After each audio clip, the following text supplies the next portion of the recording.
마치 꿈처럼 느껴졌다는 그 소설을 쓰고 있죠. 중간간지 뭔지도 모르고 여러분 3년 실형 나옵니다. 잘못했다, 용서해달라, 이 말은 뭡니까? 이런 표현이 좀 그렇지만 적어도 자신과 관계를 한 여성에 대해서 저는 이걸 막았고 불성취했습니다. 안녕하십니까, 문종탁TV의 문종탁 변호사입니다. 여성 인터넷 커뮤니티죠. 여성시대라고 하는데요, 줄여서 여시라고 한답니다. 여기에 믿기 힘든 게시글이 올라왔었다고 하는데요, 성범죄로 무고한 남자 고소하는 법.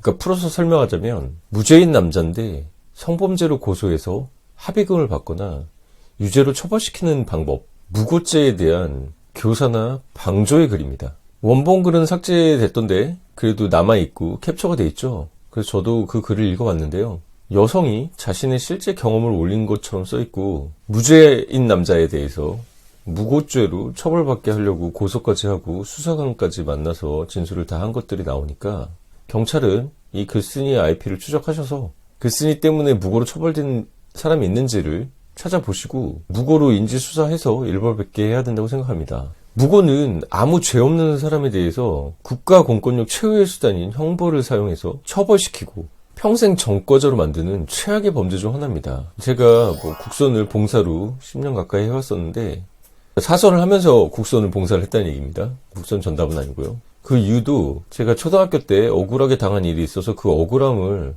도와주는 사람이 돼야겠다, 그래서 변호사를 한 겁니다. 그 억울함이란 감정은 겪어보지 않은 사람은 모릅니다. 무고를 당한 사람은 진짜 피토하는 심정일 겁니다. 더 가관인 것은 인권을 옹호하고 정의를 수호해야 되는 변호사가 이런 무고에 대해서 조언을 했다는 얘기들이 그 글에 있는데, 실제 변호사가 무고를 하는 사람을 도와서 조언을 했다면, 제가 대한변호사협회 이사를 3년째 연임하고 있는데요, 이런 변호사는 협회에서 징계를 하고 무고, 교사 내지는 방조범으로 형사처벌해야 된다고 생각합니다. 변호사를 할 자격이 없는 사람이죠. 글 쓴 사람은 직장 내 한 남자를 중강간죄로 고소했다고 밝히고 있는데요, 쉽게 말해서 술 취해서 심실상실, 완전 기억이 나간, 요즘은 블랙아웃이라고 하는데 이 필름 끊기보다는 좀 다른 차원의 얘기입니다. 그러니 성관계를 자신의 의사로 한 것이 아니라 완전히 심실상실해서 쓰러져 있는데 했다는, 이게 중강간입니다. 저항할 수 없는 상태에 만들어진 걸 이용한 것이죠. 다른 범죄와 달리 성범죄는 둘 사이 일이라, 쓰리썸이라고 하니까 그건 셋 사이 일이겠네요. 목격자나 CCTV 등이 거의 없죠. 이 점을 악용해서 무고하고 합의금을 뜯어내고, 이 경우는 공갈이 되겠네요. 죄 없는 사람을 처벌시키는, 이런 것이 인터넷까지 올라오는 시대가 됐습니다. 저는 형사 전문 변호사고 대한변호사협회 이사기 때문에 이 성범죄 무고에 대처하는 방법에 대해서 알려드리도록 하겠습니다. 자신의 무고죄를 자랑스럽게 쓴 그 여성 작성자의 글 중에 이런 얘기가 나옵니다. 보이시나요? 성관계를 합의했어도 사과 증거가 만들어질 때까지 계속 구슬려서 직접 사과하게 만든다. 진짜 멘탈이 세서 고소 앞에 안 흔들린 경우도 있겠지만 아마 거의 없지 않을까 싶다. 인생 착실히 살아온 사람일수록 더 무서울 것이다. 글에 사과의 증거를 만들어야 된다는 얘기가 나오죠. 가해자라고 지목된 사람이 피해자라고 주장하는 사람에게 잘못했다, 용서해달라, 이 말은 뭡니까? 자신의 유죄를 자백하는 것이죠. 요즘 카톡 다 캡처해서 증거로 나옵니다. 그렇기 때문에 자기가 하지 않은 일에 대해서 절대 사과를 하지 말기 바랍니다. 그리고 이런 문자, 술 취해서 전혀 기억이 안 나는데 너가 어제 나한테 뭘 한 거야, 이런 식의 글들이 나온다면 여러분 고소당할 수 있다는 것을 명심하시고 변호사와 바로 상담하시기 바랍니다. 여기 번호 있으시죠? 여러분 번호 한 통이 여러분의 인생을 살릴 수 있습니다.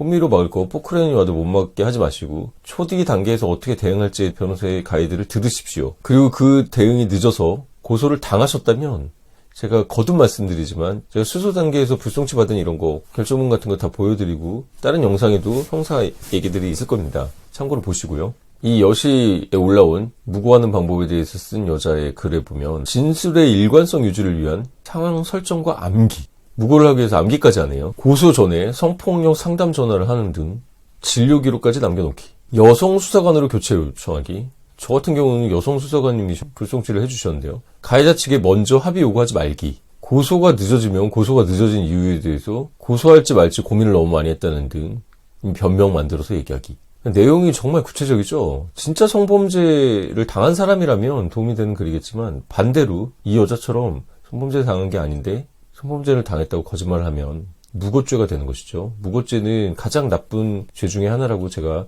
서두에 말씀드렸죠. 중강간죄는 내가 정신이나 기억이 없을 때가 기본 가정이잖아? 이렇게 물어보면서 친절하게 얘기해주네요. 중강간에 대해서 법리 공부도 한 것 같은데. 그러니까 세세하게 진술이 없어야 해. 뭐 마치 꿈처럼 느껴졌다는 부분을 추가하고 소설을 쓰고 있죠. 다음날 눈 떠본 곳이 모텔이었고 어쩌고저쩌고. 만약 남성이 변호인의 조력 없이 자기가 대응하려고 하다가 경찰은 이 여자의 진술이 중간간에 구성 요건에 딱딱딱 부합하네, 여자의 편을 들 가능성이 크겠죠. 중간간지 뭔지도 모르고 그냥 안일하게 대응하려고 하다가 여러분 3년 실형 나옵니다. 아까 말한 듯이 여자들이 그런 걸 추궁할 때 그냥 사과하고 미안하다, 잘못했다, 용서해달라 해가지고 자백처럼 돼버리고, 본인이 합의하고 해명하겠다고 여자한테 연락했다가 2차 가해가 돼버리고. 남성분들은 이거 보면 되게 무서우시죠? 가뜩이나 출산율이 0.7 몇인가? 전 세계 가장 낮아진다고 하는데, 이래가지고 남자들이 여자 만나가지고 애기 낳고 싶겠습니까? 그렇기 때문에 문종탁TV 구독자 여러분들이나 남성분들을 위해서 제가 무고에 대처하는 방법에 대해서 말씀드리겠습니다. 먼저 예방법으로 녹음이 있습니다. 여러분, 성관계 하기 전에 그냥 녹음 음성 버튼을 누르면 여자가 좋아하는 교성이라고 하는데요, 그런 신음소리가 나오고, 여러분들하고 하는 과정에서 저항이 전혀 없고 평화롭게 대화를 나누고 이런 것들이 녹음이 되겠죠. 자, 여러분, 녹화와 녹음은 다릅니다. 허락받지 않고 녹화를 하면 여러분 카메라 촬영죄에 의해서 형사처벌됩니다. 하지만 녹음은 대화자 간의 얘기니까 상관없습니다. 그리고 우스갯소리로 누가 관계하는 거에 대해서 일체 동의함 이런 걸 받으라고 하는데, 그렇게까지 받고 싶습니까? 저는 그러면은 성욕이 다 사라질 것 같은데요. 그렇기 때문에 대화 당사자라면 대화의 녹음은 상관이 없습니다. 상대방의 동의를 받지 않아도 되니 그런 대화 녹음은 해두시길 바랍니다. 두 번째, 성관계 전후에 카카오톡이나 이런 메시지들은 삭제하지 말고 보관하십시오. 성범죄를 당했는데 가해자에게 호의적인 여자는 없겠죠.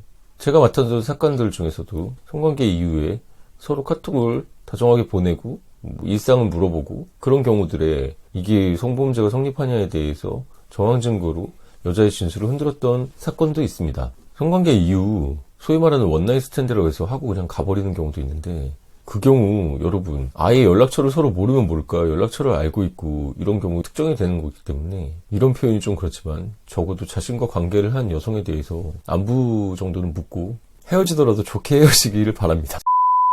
세 번째, CCTV 확보인데요. 저 같은 경우는 여자와 같이 콘돔을 사러 가는 그 CCTV를 확보해가지고 불송치 받았던 경우도 있는데요. 반대로 여러분, 중간간인 경우는 여러분이 없고 모텔을 간다. 은어로 옛날에 무슨 골뱅이라고 했는데요. 완전 술이 떡이 된 여자를 데려와가지고 무슨 성관계를 한다. 여러분, 범죄입니다. 여러분, 그 순간의 쾌락으로 영원한 고통을 느끼실 겁니까? 제가 동생들 같아가지고 솔직히 말씀드리는 건데, 술에 취해서 인사불성된 여성을 보고서 성욕을 느낀다, 성관계를 해야 된다, 음란마귀가 들어온 것이고 여러분 인생이 끝나는 거에 대해서 경고 알람이니까 멈추시기 바랍니다. 성관계 이런 것은 육체적 사랑의 대화이기 때문에 사랑하는 사람과 충분히 시간을 갖고 교감을 하면서 하는 것이죠. 완전 술이 취해서 이렇게 된 사람 하는 거는 그건 여러분 범죄예요. 그러니까 CCTV 확보할 때도 완전히 술이 떡이 돼가지고 이런 사람 데려가면 여러분 합의를 변호사 통해서 하시고, 만약에 둘이 똑바로 돌아가고 여자가 팔짱 끼고 있다, 이런 거는 여러분에게 굉장히 유리한 증거죠. CCTV도 금방 날아갈 수 있으니까요. 숙박업소 입구나 엘리베이터 이런 데는 좀 확보를 해두시기 바랍니다. 이 경우에도 CCTV가 보존기간이 짧기 때문에 증거보존 신청이나 이런 법적인 조언이 필요한 경우가 있으니 상담 전화 주시기 바랍니다. 또 카드 사용 내역들이 있는데요. 중간간이라면 술을 얼마나 마셨는지 카드 사용 내역을 볼 수가 있죠. 편의점 같은 데서 콘돔을 산 거는 아주 굉장히 좋은 증거가 됩니다. 여성과 같이 들어가서 편의점에서 그걸 사고, 또 모텔비를 여성이 계산했다. 여성이 정신이 멀쩡하다는 것이죠. 본인 자유로 또 계산했다는 것이죠. 그런 것들 증명할 수 있으면 하는 게 좋겠죠. 이 여성이 여시에 중간간 멀쩡한 남자 무고해서 성범죄를 만드는 가이드라고 하는 이 무고의 범죄의 자백 같은 것을 올렸기 때문에, 제가 또 다른 변호사님도 있지만 대한변호사 이사고 또 형사 전문이기 때문에 대처 방법들, 예방 방법들에 대해서 말씀드렸습니다. 보이십니까? 제가 중간간은 바로 불송치 받은 경우가 있습니다.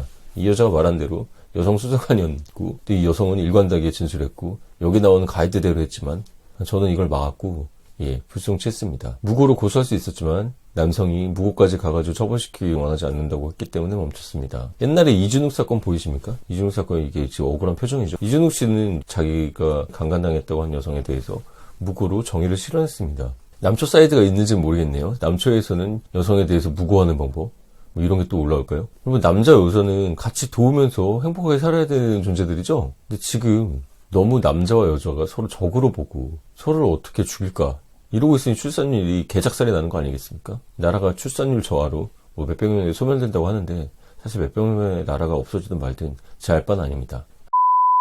하지만 변호사 입장에서 이런 성범죄 무고가 있으면 변호를 해서 좋을까요? 아닙니다. 여러분, 저는 이런 성범죄 변호를 안 해도 되니까 행복하게 서로 동의하에 아름다운 성관계를 하시기 바랍니다. 여성분들도 멀쩡한 남자를 무고하면 본인 눈에서 피눈물 흘리는 경우가 생기고 본인이 무고죄로 역고소당해서 인생 끝날 수 있다는 걸 명심하시고 서로 동의하에 관계만 하시기 바랍니다. 만약에 진짜로 강간을 당하셨다면 그때는 남자를 엄히 처벌해야겠죠. 그 경우 고소대리도 하니까 모으시고, 반대로 남성들은 술에 완전히 취해서 정신없는 여성에 대해서 성관계를 하는 것은 중간간 범죄임을 명심하시고 정말 사랑하는 여성과 관계를 하시고 다른 취미와 자기 개발을 하시기 바랍니다.